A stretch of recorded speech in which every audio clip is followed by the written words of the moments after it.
Olá amigos, trago para vocês a terceira dica de ECA. Bom, como nós já sabemos, os sujeitos do ato infracional são a criança e o adolescente, correto? Muito bem, vamos analisar então agora quais são as medidas aplicáveis a esses menores quando praticam o ato infracional. Nós temos duas espécies de medidas, as chamadas medidas protetivas e as chamadas medidas socioeducativas. As medidas protetivas têm o caráter e o objetivo de proteção, como o próprio nome diz. Já as medidas socioeducativas, um caráter de punição. Vamos analisar no momento as medidas aplicáveis à criança, deixando um pouco o adolescente de lado. Diz o artigo 105 que ao ato infracional praticado por criança corresponderão as medidas previstas no artigo 101. Então, quando a criança pratica um ato infracional, ela está sujeita às medidas protetivas que estão previstas no artigo 101. O 105 nos remete ao artigo 101.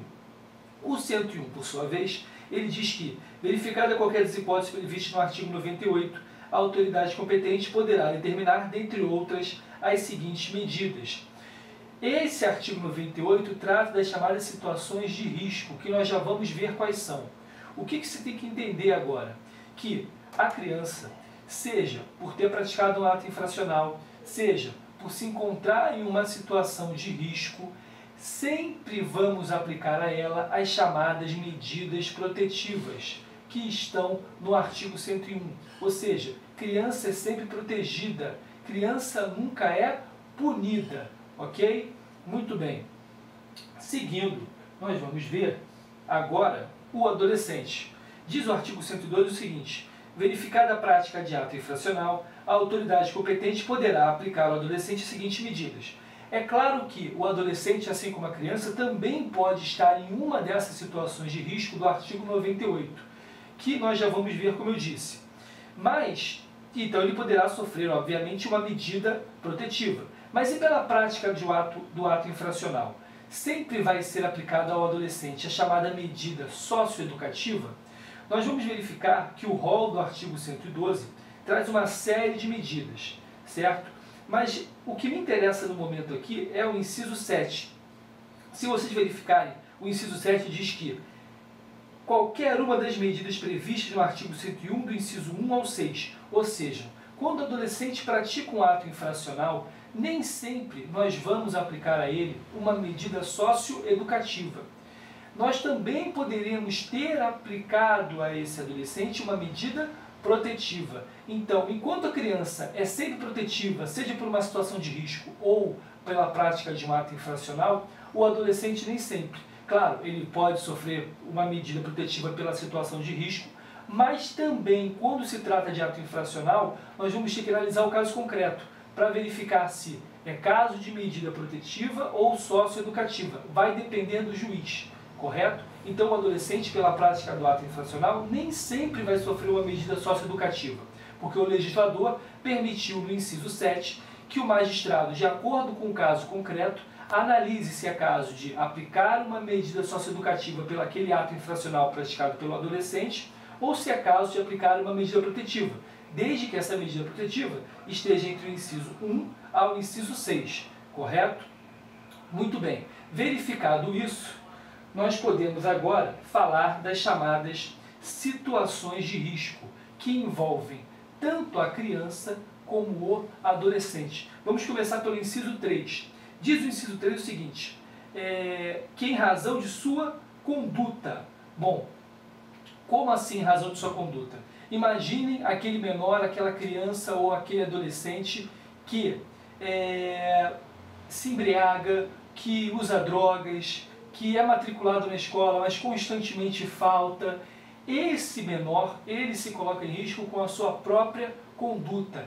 Isso gera a possibilidade de uma aplicação de uma medida protetiva para ele, ok? Então, inciso 3, em razão de sua conduta. Inciso 2, por falta, omissão ou abuso dos pais ou responsáveis. O que é esse por falta? Ele não tem pais ou responsáveis que zelem por ele. A simples ausência desses pais ou responsáveis, como por exemplo o menor que vive na rua e não tem ninguém que responda por ele, isso automaticamente já gera um risco para ele. Então, nós podemos falar que é possível aplicar sim medida protetiva. Além disso, omissão. Ele tem pais ou responsáveis, só que esses pais ou responsáveis são omissos. Omissos no que se refere a, por exemplo, não matriculam o menor no colégio, não fornecem a alimentação adequada, não fornecem o vestuário adequado ou necessário, enfim, por omissão. Por abuso dos pais ou responsáveis, esse abuso pode ser tanto um abuso de mão de obra, os pais ou responsáveis que colocam o menor para trabalhar forçadamente, ou também pode ser um abuso, de repente, sexual, certo? Então, essa é a questão do abuso dos pais ou responsáveis, que também geraria a aplicação de uma medida protetiva. Por fim, o inciso 1 fala em por ação ou omissão da sociedade ou do Estado. Ou, por exemplo, uma omissão do Estado, nós poderíamos imaginar o Estado que não fornece a vacinação gratuita para menores, para crianças que precisam se vacinar, o Estado que não fornece a quantidade de vagas suficientes e necessárias em um determinado colégio público, enfim. Essas são basicamente as situações de risco que geram a possibilidade de uma aplicação de uma medida protetiva tanto para a criança como para o adolescente. Além disso, o que eu quero falar aqui com vocês também é o seguinte: o rol do artigo 101, que traz as medidas protetivas, é um rol exemplificativo, ou seja, com base até no princípio da proteção integral do menor. Eu posso aplicar alguma medida que não está prevista no artigo 101? Posso. Se for para proteger o menor, eu posso até aplicar a ele uma medida que não consta no artigo 101. Por quê? Para proteger o menor, vale absolutamente tudo. Agora, do contrário, se eu estou diante de aplicação de uma medida socioeducativa a um adolescente que praticou um ato infracional, eu posso aplicar a ele uma medida que não esteja prevista no artigo 112? Não, porque para proteger vale tudo, mas para punir não vale. Então, enquanto o rol do artigo 101 é um rol exemplificativo, o rol do artigo 112 é um rol taxativo, ok? Então, terminamos por aqui, nos vemos na próxima dica, bons estudos, até lá, tchau, tchau.